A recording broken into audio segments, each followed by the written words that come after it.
What color is the Prophet Muhammad? He's black. No, he's white. No, he's multicolored. So many people put forward so many different claims without producing any supportive evidence, any dalil at all. So today we're going to be exploring the racial identity of the Prophet Muhammad sallallahu.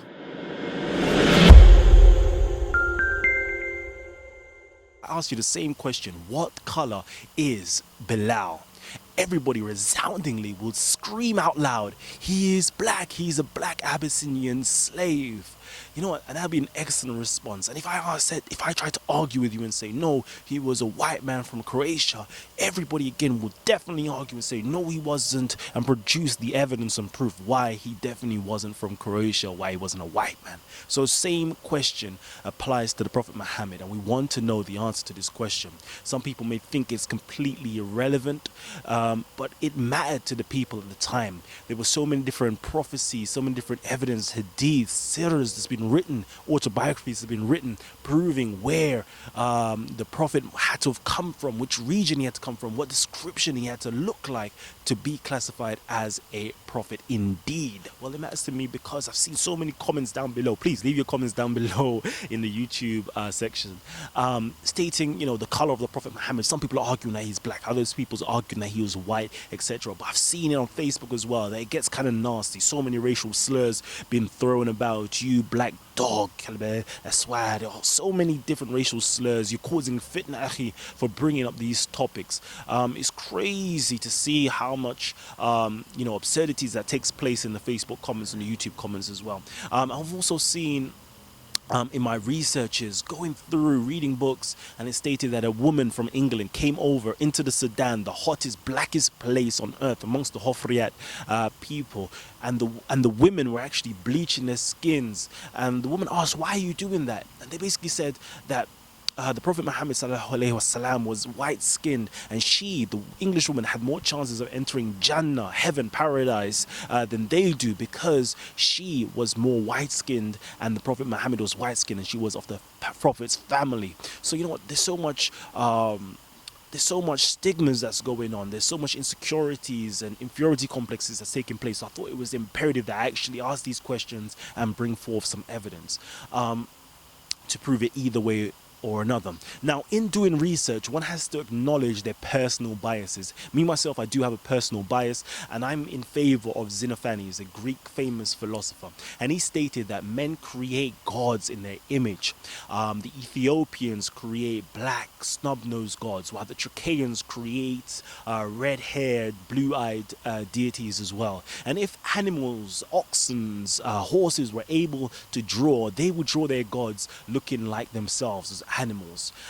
So I take that in the symmetry that human beings create their prophets, their sages, the great men of the past after their own image and likeness. We see amongst the Europeans and Christianity, they draw Jesus as being a blonde-haired, blue-eyed, pale-skinned individual. Amongst the Ethiopians, we see him as being black-skinned with woolly hair, etc. Amongst the Aryan races, such as the Persians, we see the Aryan stock of depictions as well.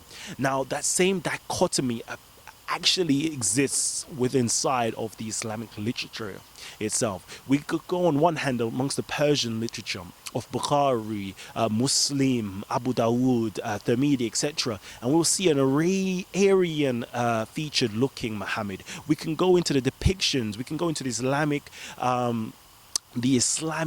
encyclopedias, and we can see a Aryan looking Muhammad. We can see all the depictions of an Aryan looking Muhammad, but at the same time, that's not really talked about much. If we go into the Arabian/Yemeni, Ethiopian accounts of the Prophet Muhammad, we see a much more darker skinned individual itself. So there is a dichotomy. In that dichotomy, we can see that one account pre-exists the other account. What I mean by that is one is chronologically older than the other. We hear the darker skinned versions of the Prophet Muhammad occurring much earlier. I'm talking about hundreds of years, 200 years prior to the Aryan white skin looking Muhammad. So today we're going to actually go into the less talked about version of Muhammad, and that we're going to go into the black Ethiopian Muhammad. I know everybody might be saying, Astaghfirullah, Muhammad was not black, he was not Ethiopian. Well, we'll soon see. We'll soon see. We're going to go into those accounts and we'll see what the people at the time had to say. I'm fully aware that in Islamic literature it states that if anybody says that Muhammad is black, there is a fatwa placed upon them where they will be killed. It's quite clear that people were stating that Muhammad was black in early Arabian, early times. Some people could interpret that in different ways. Some people interpreted as, people were calling him black out of an offense, while others say that just simply calling him black was the offense itself. So we're going to jump into this, we're going to get at this, and we're going to find out more. Okay, we're going to start from a chronological point of view. For those who are not familiar with how prophets come about, they come through as a particular lineage according to the Hebraic scriptures, and those prophets have traveled down all the way from Adam to Noah to Abraham to Moses, Jesus, all the way down to Muhammad, and they're all related somehow. And we know from the accounts of Ibn Sa'd clearly states that Adam was a brown-skinned, curly-haired individual. We can also go into other accounts where it says that Moses was a dark-skinned man with curly hair. We find these sayings in Bukhari, we find them in Ibn Ishaq, we find them all throughout the Hadiths. We can go further, we can find out about Jesus, Isa, being a brown-skinned man with curly hair as well. We find that throughout the Bible in Revelations 1:14 that it says that his skin was of burnt brass that is copper toned, that's burnt in a furnace. So we know this. We know that Jesus' brother itself was called a nigger in Acts 13:1. I'll repeat that. It was called a nigger in Acts 13:1, meaning black. Some people even equate that term nigger or neger to the Banu Neger, which means the root tribe, the stock, the burnt, the heated tribe, where that term actually comes from. So we know these things. We even could go into, they say that Muhammad comes from the lineage of Ibrahim through Ishmael, etc. Now we know that Ishmael and Ibrahim was of a Cushite, or from a Cushite province. We know this because Nimrod, which is a Cushite, was ruling in that province itself. We know that Abraham married an Egyptian woman called Hagar, who's also stated to be actually the granddaughter of Nimrod, the Cushite. Okay, we can go into the Targum, Jonathan, chapter 1 verse 15, and it tells you that.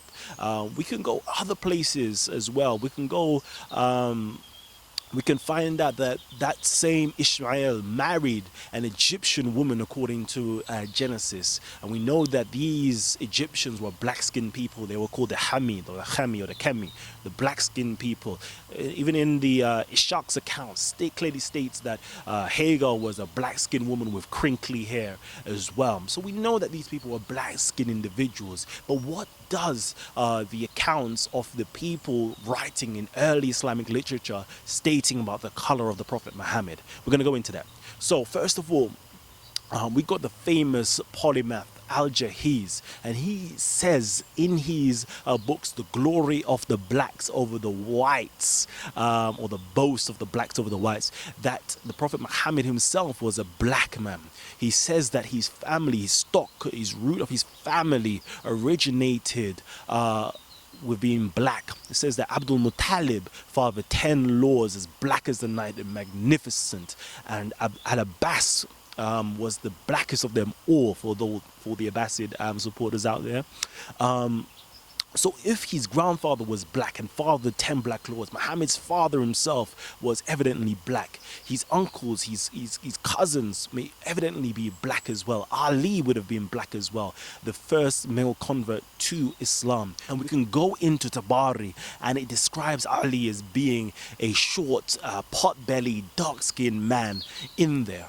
We can talk about Hamza, his uncle, as being ash-colored as well. It clearly states that in Ibn Hisham's writing. It clearly states that in Bukhari's writing as him being a dark-skinned man as well. So we know that the Prophet's family was all dark-skinned, black-skinned individuals.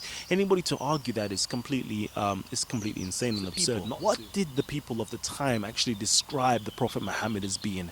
We find in Bukhari, it talks about him being, never curly hair or straight hair or just being in between. But when we go into the Sirah, it clearly says that Asma said that the Prophet Muhammad was a very curly-haired man. Ali described him as a very curly-haired man, but surprisingly in Bukhari and other accounts, he neither had curly hair or straight hair. He was in between. But there was accounts of him having very curly hair. There was boasts that he came from that famous tribe, the Banu al-Najjar, from the Najjar tribe, the black-skinned people. It says that they were black-skinned individuals, they were black-skinned people, and they boasted of being black-skinned. So we know this. We know that his family, his paternal uncles were black. We know that his maternal uncles coming from the Bani al-Najjar was black-skinned people as well. But let's go into this. Let's go into his companions. What color were his companions? We find that his companions as well were brown skin or dark skinned people. We got Ali, who was the first male convert to Islam, or the first male to accept Islam, was a black skinned man. We've got his stepson or his adopted son Zayd, who was also a black skinned man. We're going to have this just rolling past at the bottom, so you're going to see it in the quotes. Was a dark skinned man in Tabari. We also got Zubair, who was also, one of the earliest converts or acceptance of Islam, was a dark-skinned man. We've got who else do we have? We have Abu Dar, who is known as a very dark-skinned or black-skinned man with hair, very hairy, dark-skinned man. We have so many of these accounts of his companions.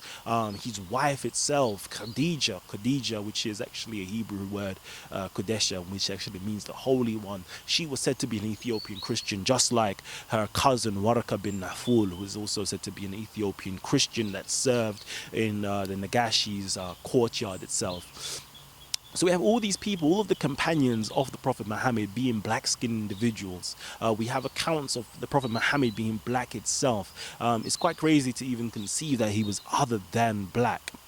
Okay, we can go even further into this as well. These people boasted about their genealogy. If it doesn't matter about what color these people are, why did they boast about their genealogy? They kept their genealogical records. We have accounts of Abu Talib boasting about they come from a very favored Ethiopian priestess, who her name as well was called Habashia. When we go into the accounts, and we'll pull that up as well. Okay, we have so many different accounts that they're saying that Abdul Muttalib is a favored individual as well. That records go back to the Queen of Sheba, to the people of Sheba itself. Muhammad was an Ethiopian man who spoke the Ethiopian language. Okay. Again, there was prophecies in early Arabia, early Ethiopia periods, stating that there will be a prophet coming from the regions of Yemen or Mecca. This is deep in the south, and his name would be Muhammad, and he would be of a certain description. Okay, that certain description is being of black skin. There is a prophecy in Matthew talking about the Queen of Sheba. Will now judge the people, the Israelites, in these times to come. And we all know that the Queen of Sheba was a dark-skinned Ethiopian woman.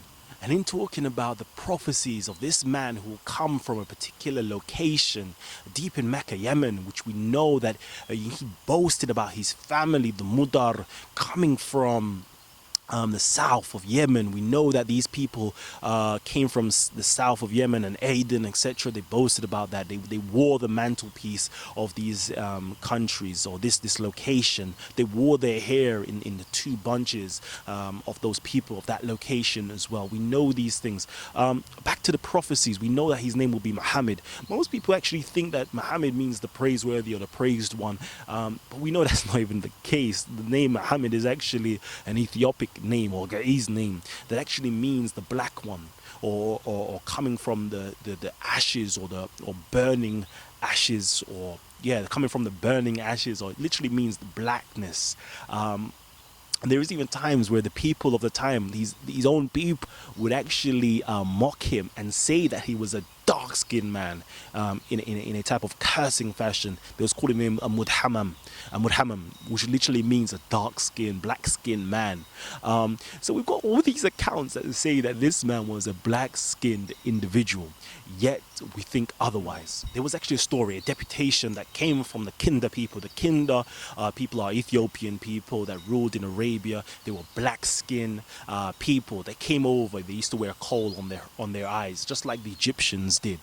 And they came to Muhammad and saying that we are from our tribe, our people, and said, yes, you're right. We do come from the Akil Murara, the people who ate bitter herbs. The people who ate bitter herbs had a description of being black-skinned with big blubber lips. This was their description, and they said, yes, that account is true. We do come from these people. Alabas used to go around in the Yemen and say this because they were proud of that genealogy. But by God, no, we don't go by our mother's genealogy. We actually go by our father's genealogy, and our fathers was from the tribe of Kinana. Now, Kinana is also an East African tribe. This is the same tribe that Al-Jahiz is from, and all the records will tell you that Al-Jahiz was from from East Africa. When we go into the Hansword dictionary itself, it will tell you that the Kinana tribe actually originated or live in Egypt. There's a place in Egypt that they actually have control over. So you know, we know the description of these people. We know that Muhammad was a black-skinned man. His genealogy come from the Najar tribe, the black-skinned people. We also know that he was related to the Najashi, the Negus, hence the reason why his followers were able to take residence there. We have the letters sent from Abu Talib to the Najashi. We have the accounts of the Najashi speaking to Abdul Muttalib, who referred to him as his sister's son, or his sister's people. Okay, we know these accounts. We even know when Abdul Muttalib actually came back into Mecca with Muttalib, they called him Abid, meaning slave. Okay, meaning a slave, because he came from the Najar tribe, and the Najar tribe were known to be black-skinned people, and this was a term, a slur that they gave to these people. Abid meaning slave, or even actually means priest or servant. Actually, it has a high esteem to it. It doesn't mean simply slave. So we know these facts. We know these facts, and we know that the Prophet Muhammad was black. And I'm speaking of the black Prophet Muhammad, the Ethiopian Muhammad, the Muhammad who is known as Mustafa Muhammad Al-Amin, or Mustafa Muhammad Mu'amun. Okay, we're talking about that prophet. We're talking about Ibn Abi Kabsha. We're not talking about the pale-skinned Muhammad. Yes, of course, the pale-skinned Muhammad that we know through the Aryan records, the depictions. Yes, I don't want to offend nobody. Yeah, he was white. That Muhammad was white. But the early records of the real Muhammad, the true Muhammad, was an Ethiopian dark-skinned black man. And I say Ethiopian black man because they boasted of being from Ethiopian stock, the tribe of Sheba, the great records of Sheba. They boasted from coming from this lineage. If you know anything about Hebraic prophecy, we know that the prophet had to have come from the tribe of Sheba of Ethiopia. To see more videos like this, subscribe to Titans TV down below. Thanks. The greatest darky that bite with shark teeth and hate malarkey. Who you? The greatest heartbeat, ancient Egypt as a matriarchy. Who me? The one with the S on his chest when a motherfucker go by. Who you? The one everybody calls your highness cause the weed got you feeling so high. Who me? My life is priceless, my life is righteous cause who you? Aww, has once again made my life just like it was. Who me? I'm the one that requests a moment of silence. Who you? You provided us with a voice when they wanted us silent. Who me? I am next to Geb, I am next to Newt, I am Net Haru. Who you? You are next to me, I am next to God, we are next to you. Who me? About to twist one up, then like they getting hella faded. Who